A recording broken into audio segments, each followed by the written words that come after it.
Hey, welcome to Tanya Definitions. We are up to Ois Gimel. We just finished Bays and we spoke about B'nai Aliyah at length, which is a subject very close to my heart. And now we have another subject that's also very close to my heart, which is Gaiva. Okay, and I strive to not be Gaiva Dick. And I'll just tell you a secret. I'll tell you a secret that when I was 18 years old, God spoke to me. I'm not joking. I believe that with my whole heart. I told you this? Oh, I've told you, yeah? So what? I can't. So I sat bolt upright. It was the middle of the night. I woke up immediately, sat bolt upright, and he had said to me one word, and in the one word, and this was before I knew anything about Yiddishkeit, and this is exactly how we learn is Hashem's way. That in that one word, he said to me, "You are arrogant, and you must stop being arrogant." It was one word. I'm not joking. This is real. I don't think I have told you this, Michael. I have told very few people this. So this is dead serious. Like I knew that God had spoken to me. Maybe I was like 20. I was before I was from for sure. I remember exactly where I was in my bedroom in the middle of the night. I sat bolt upright and I was scratching my head trying to remember the word he said. It was a word and it had two meanings. It was one word that said, "You are arrogant and you should stop being arrogant." And I, I knew exactly what he said to me, and I knew it was one word, and I couldn't find the word. So that's an interesting story that I don't know if I don't think I did tell you because I haven't told many people, but there you go. Now it's out there. Um, so I do feel that Hashem has actually said one word to me. wasn't particularly wasn't particularly what's the word, complimentary, but anyway. So what is arrogance? So Michael's off the hook because his speaker doesn't work. Um, Arrogance is the feeling of being separate. It's not thinking you're better than other people is a manifestation of Gaiva, but also feeling that you're worse than other people is also a manifestation of Gaiva. Seeing the words them and us is Gaiva. It Yitzi, wouldn't be the opposite of humble. It wouldn't be the opposite of like not open to change and growth well, why is somebody who's humble open to change and growth? because that's the definition. Well, why wouldn't somebody be open to change and growth? Because it's all about themselves. Nah, that's not good. That's not a good answer. You could still be, Some people who feel they don't need any repair. well, kind of, but more conceptually is that they are contained by these walls that are created of their ideology. Ideology, just remember that ideology is walls, whatever, however you pronounce it. Yeah. The your ideology, and it doesn't mean the more ideologies you have, the bigger your wall is. Not at all. The stronger your ideology is, the deeper your identification with the ideology, yeah, the stronger the wall is around you. That's what it is. It's a conceptual wall that separates you from everyone and everything else. That's Gaiva. That's called being a Dava Bifnei Atzmoi. It's interesting, the word. You've heard the expression Dava Bifnei Atzmoi, yeah? You ever thought about Itzi, you heard the word? Bit? And Tanya uses it a few times. Yeah, what is it? Like think about the actual word, the expression Davar Bifnei Atzmo. A thing. I mean, the translation that we translate is something unto itself, yeah? But look at the word, what it gives you the idea is something, a davar, a thing, That is bifnei atzmoi, to the face of itself. Meaning, what's the difference between treating something in a face when you're treating something with your face or you're treating something with your back? Is when you're treating something with your face, it's an end unto itself. And when you're treating something with your back, it's a means unto an end. So this is the issue of a Balgaiva. He's a dava bifnei atzma. He is an end unto himself. The minute you think you're an end unto yourself, you are in Paro's palace. And not as a good guy. And don't forget though, by the way, that's where Moshe had to grow up. It wasn't stunned that he grew up in Paro's palace. I mean, maybe one of the reasons for that is that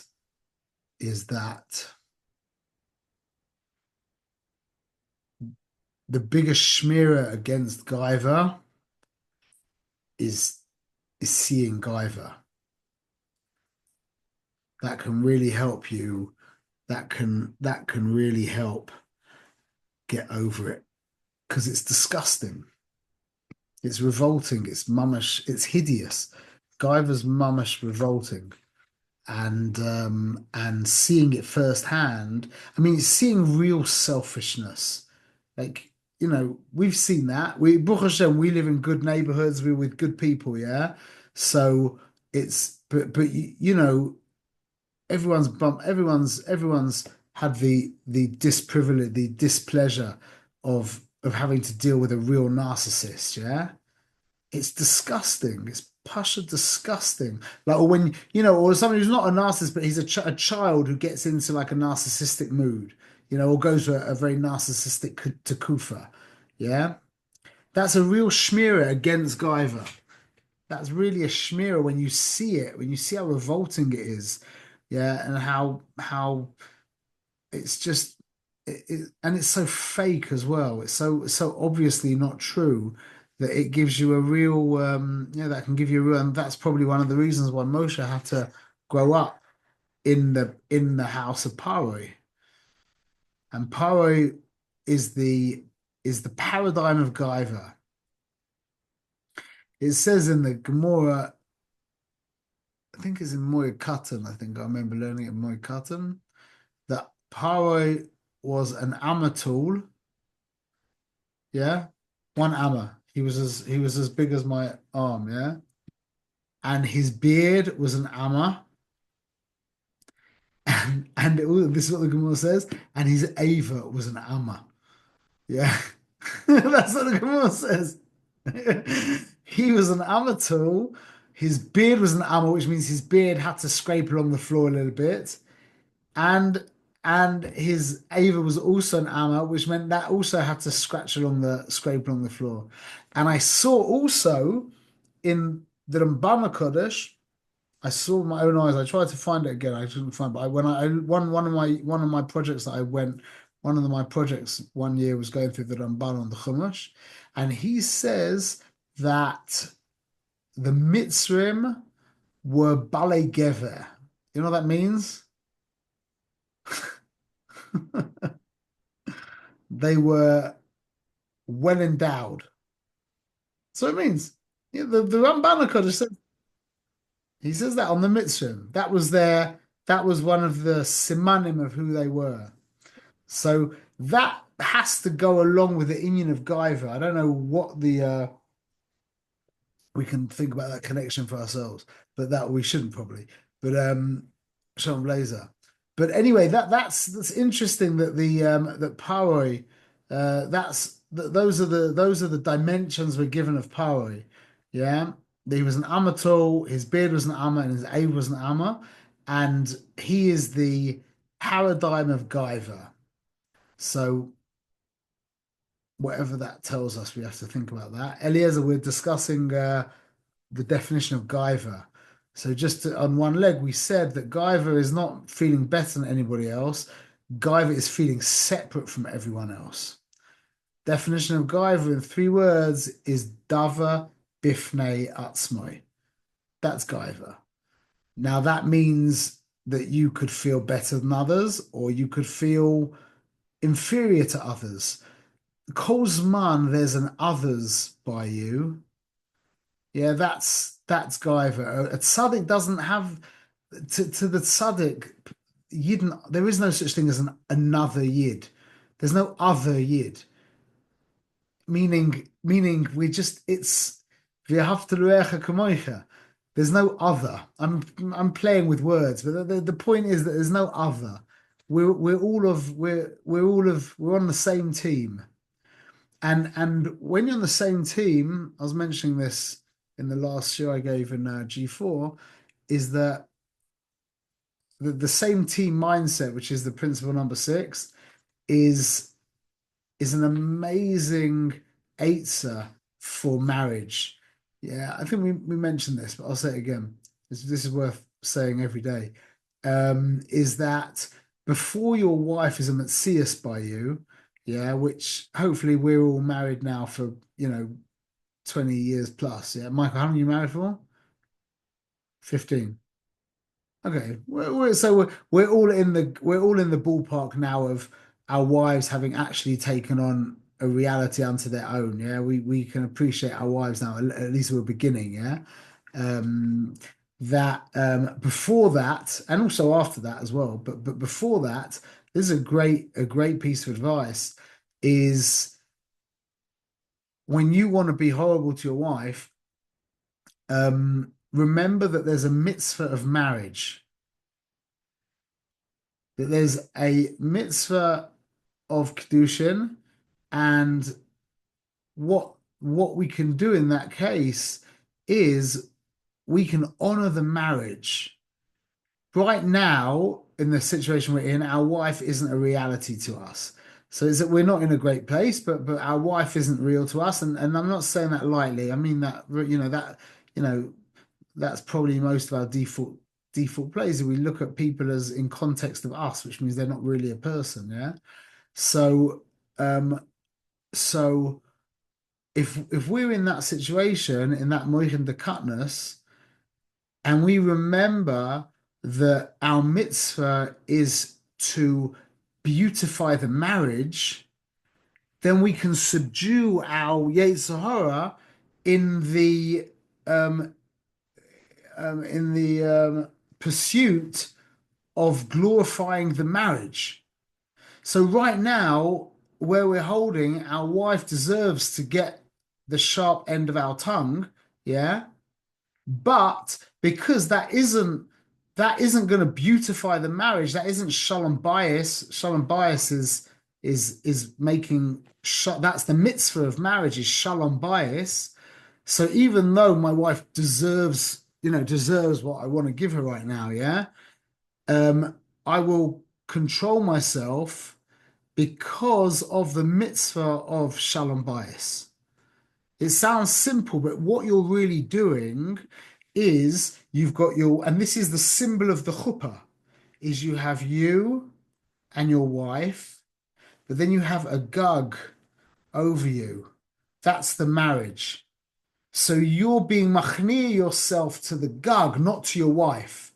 You're not a big enough man right now to subdue yourself to actually to be machnia to your wife.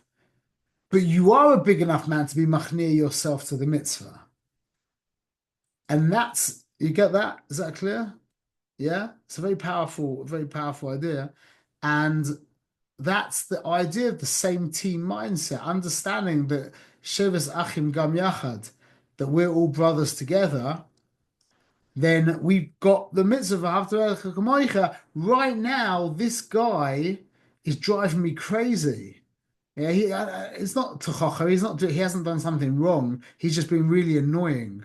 Yeah, but I now have the schus now of being Mekayim the mitzvah of Shevasachim Gam Yachad, V'Havtarecha Kamo, whatever you want to quote, which means that I'm not being machnia myself to this man. I'm being machnia myself to the mitzvah, which is the roof above both of us, and that's really a powerful way, especially in marriage, to really get clear on on the the sanctity of what marriage is, of the institution of marriage. It's like the way Rav Mana says, people say, I love this girl, so I'm going to marry her. So it means that marriage is a kind of what's the word? Marriage is a decoration on love. You love her, that's the foundation. Now you'll decorate that love with marriage. That's absolutely backward. Marriage is to be decorated with love. The most important thing in your marriage is your kasuba. It means conceptually, meaning the most important thing in your marriage is not your love for your wife, it's the marriage. It's the bris that you have with your wife. Now it makes sense to love her with all your heart, with all your might, and with everything you've got. Yeah. But don't think that marriage is there to beautify the love. The love is there to beautify the marriage. Just like the mitzvah. The mitzvah's there, you know, like Ner Hanukkah is not there to give you a meditative experience. The meditative experience can be a hiddur for Ner Hanukkah.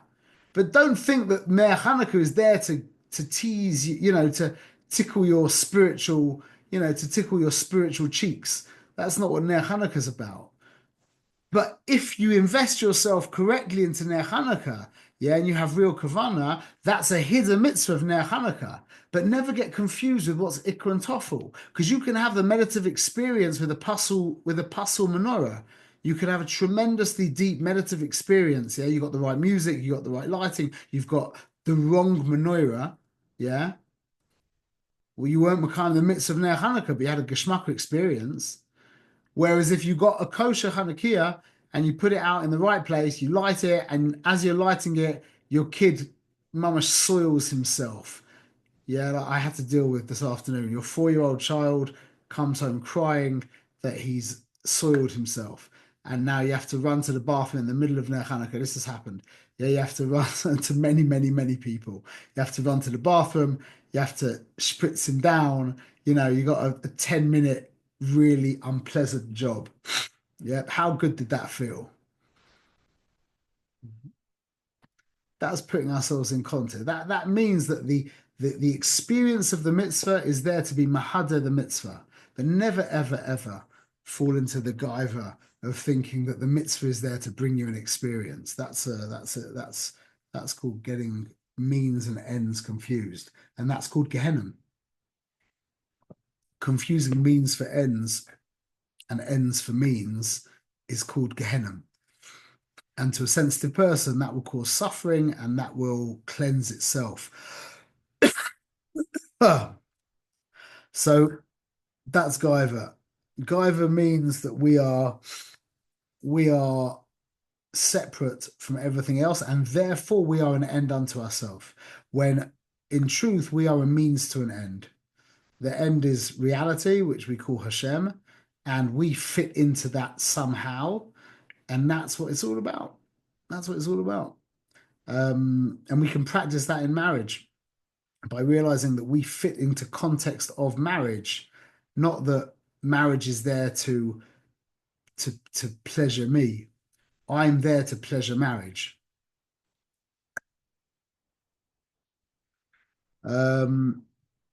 Okay, any questions? Weiter? Okay, Gullus and Geula. We're in Gimmel, yeah? So we know we've learned this a lot, but it's a very simple definition of Gullus and Geula. Gullus is defined as an inability to accurately express yourself. And Geula is defined as free-flowing expression.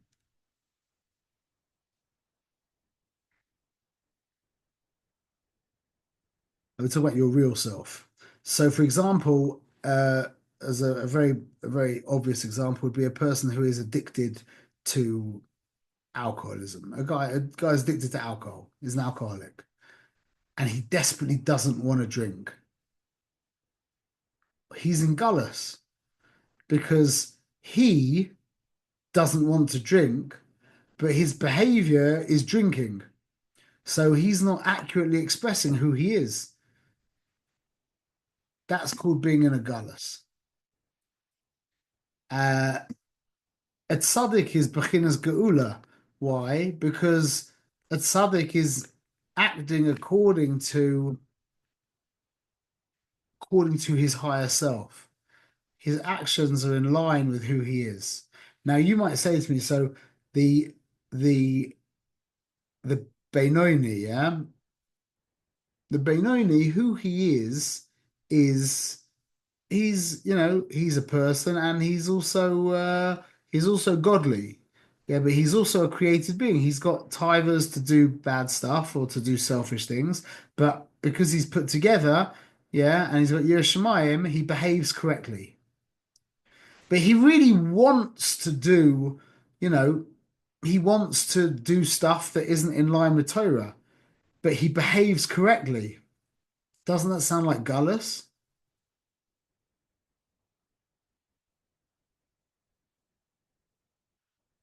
He wants to, I don't know, go to the disco in Tel Aviv.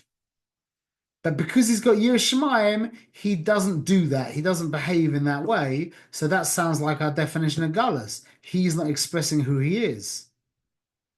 So in this case, that's called his Nefesh Bahamis is in Gullus, which means he, because he's Jewish, is actually Bechinas Geula. The goal, how do we extract our Nefesh Bahamis from Gullus?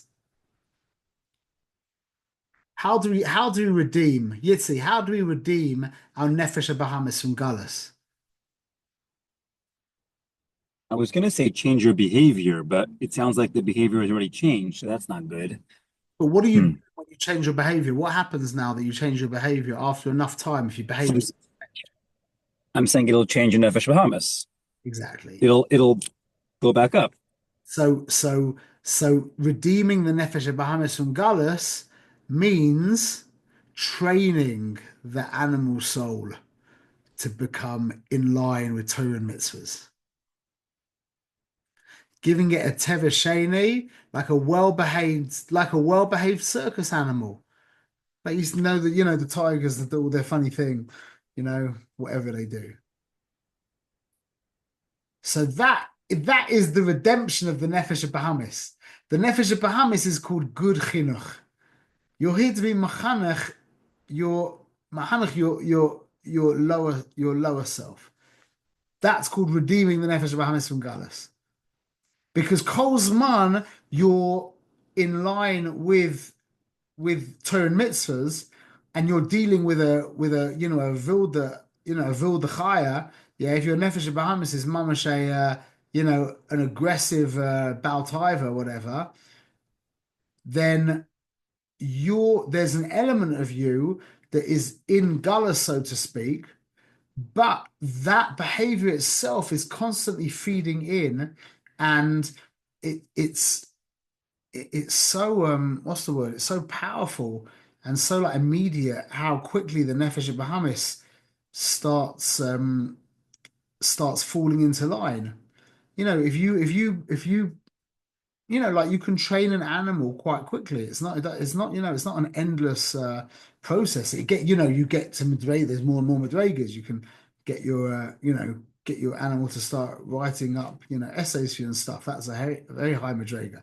But to actually get your animal to kind of become at least domesticated, I don't know. Wait, Michael, you just bought a dog, you said? He's like house trained. You can't speak, can you? Wait, so he goes to the bathroom on the floor yet? He goes to the bathroom on the floor? He goes outside? He knows how to do that? You trained him or somebody else trained? He was trained. You did it. How long did that take? 2 weeks? 2 weeks. Yeah. It's like potty training a kid.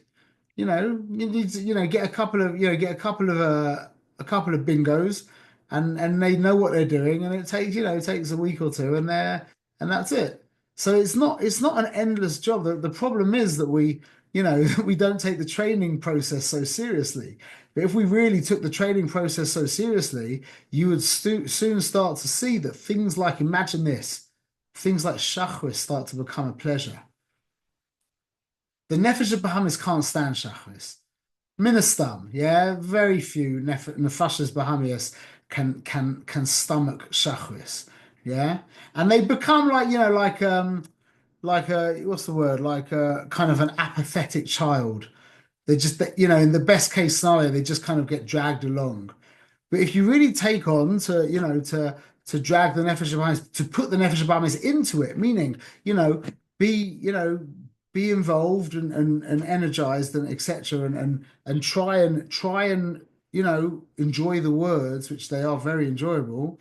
Yeah, then before you know it, your Nefesh Habahamis he will actually start enjoying Shachris, amazingly enough. And that's called redeeming the Nefesh Habahamis. So Gullus is when you are not expressing yourself accurately. Now, if you're acting like a behemoth, that means your nefesh bahamis is in, so to speak, relative geula, and your nefesh lakis is in galus. But that's only on a superficial level. Really, they're both in galus.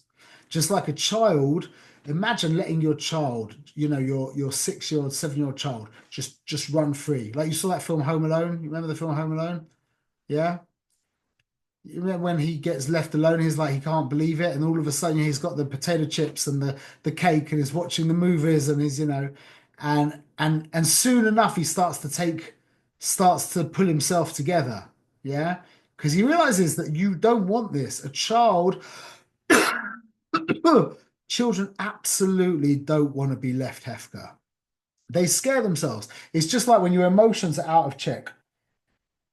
It's the exact same thing. When you're very, very emotional, you feel uneasy. It's uncomfortable. You're out of control. It's very uncomfortable. Yeah, that's what a child is beginnis emotions, and the parents are seichel. So the child ends up feeling very uncomfortable, and that's the case when the Nefesh of Bahamis is running the show. Yeah, even though on the pshat he's in Geula, in truth he's in Galus, and he is feeling very uneasy. That's why the kids who are hefker to their tivers are in the worst place internally, because the Nefesh Habahamis wants to be trained. He wants to be potty trained. That's what he wants. So Geula for the Yid is when she is acting in accordance with Torah and mitzvahs, because that's what the neshama wants. And Galus by Yid is when he's not acting in alignment with Torah and mitzvahs. And I said to Gabriel, his father was just nifta, and I was speaking to him, and his father had a very interesting story. He was running from from Europe and all kinds of things. He had very, very negative Jewish experiences. And so Gabriel said, look, my dad was running from Yiddishkeit for most of his life. And I said to him, your father was not running from Yiddishkeit. A Yid could never run from Yiddishkeit. Your father was running from what people thought was Yiddishkeit, or what he had thought was Yiddishkeit. But a Yid can only run towards Yiddishkeit. There's no greater zivug in reality than the Yid and the Torah. That is the ultimate zivug. That is Yisrael and Rochel. That's Zah and Nuk. That is Kudsha Baruch Hu Shchintei. That's Knesset Yisrael and the Kodesh Baruch Hu. That there's no shidduch better than that. There's no shidduch more real than that. So your neshama is running to Torah and mitzvahs in the most active way possible. So now we've just been speaking about Galus and Geula on a private level. So what does it mean, Galus of Shechina? What does it mean Hashem's in Galus? Well, if we're in Gullus, I mean, we're his name. So if we're in Gullus, then he's in Gullus, fortunately. Okay, but if you're gullus, yeah, if an alcoholic is in gullus, yeah, because he doesn't want to be drinking and he's drinking, means his behavior is not aligned with who he is. So what does it mean that Hashem is in gullus? It means the same thing. It means Hashem's behavior is not aligned with who he is. You're like, what are you talking about? How can Hashem, like, he's got a gambling problem. He's doing stuff that he doesn't want to do.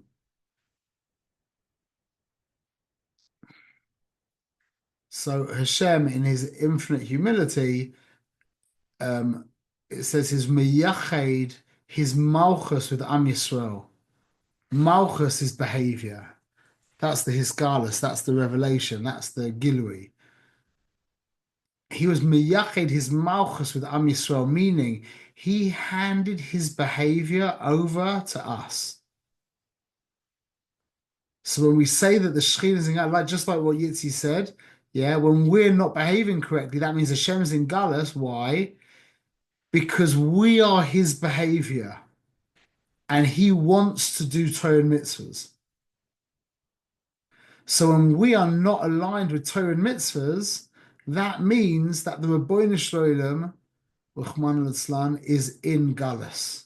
That's called Galus Shechina. His expression is Torah and mitzvahs. That's his Ratzon. Ratzon Hashem is Torah and mitzvahs. All he wants to do is he wants to just be putting on mezuzahs, putting mezuzahs on doorposts all day long, wearing tzitzis and giving tzedakah and all the mitzvahs of the Torah. That's what he wants to do, and he doesn't want to do any averas as well. But in his infinite kindness, in his infinite humility, he handed that responsibility over to Am Yisrael.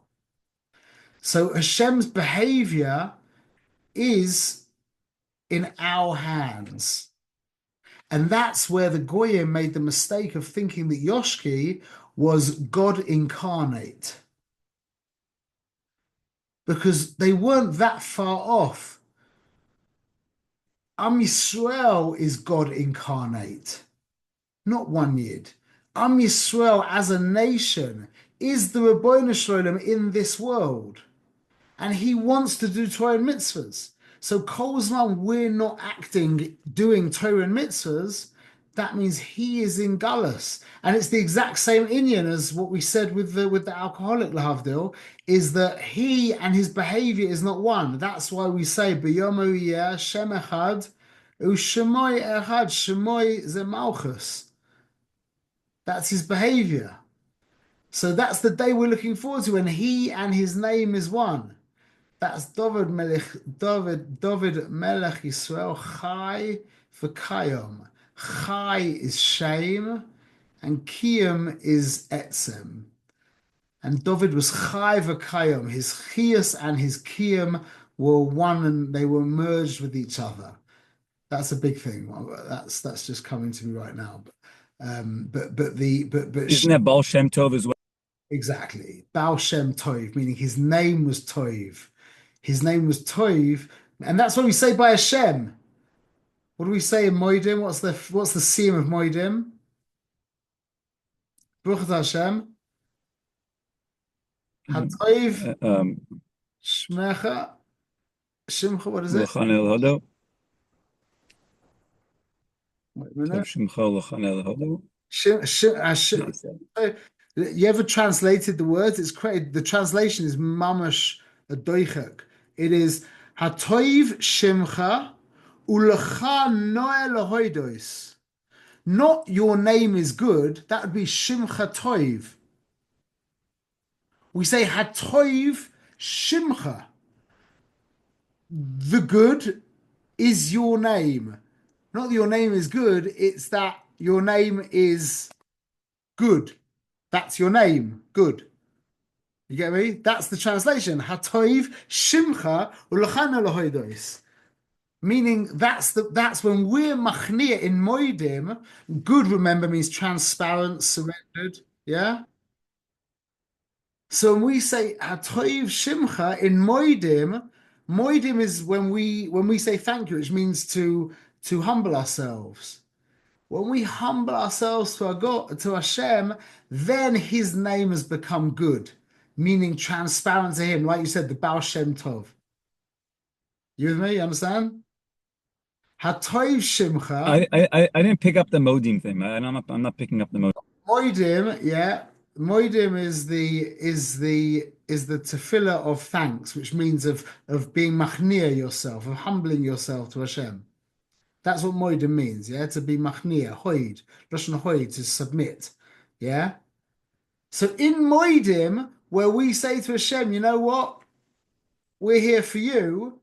The sim of it is hatoiv shimcha. When I'm in the state of hachna, of submission, that means your name is good.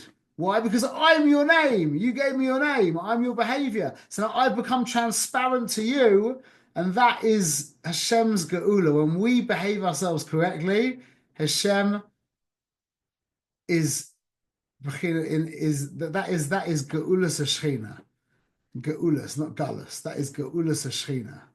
So that's by the way, I'm just seeing that now. What's the difference between galus and geula? The word is an aleph. So galus is just gimel lamed, and geula is gimel with an aleph and a lamed. Gal means to reveal. So galus, there's a revelation, but not of God. It's just expression of whatever you're expressing, your nefesh Bahamis, whatever you're expressing. Geula is the expression of the aleph. That's when the aleph gets expressed. Aleph is Hashem. Yeah, that's when the aleph gets expressed. Okay, so that was Geula and Galus and Geula. Shkoyach. And we did all of that. We also did Galus and Das. That's also, yeah, and Galus and Shechina and Geula and the Geula Shlema. Okay, we did Gimmel. Next week will be Daled, which is Das. We're going too fast. Slow down. Great. We spent like 7 weeks in Aleph and we just did Gimmel. Okay.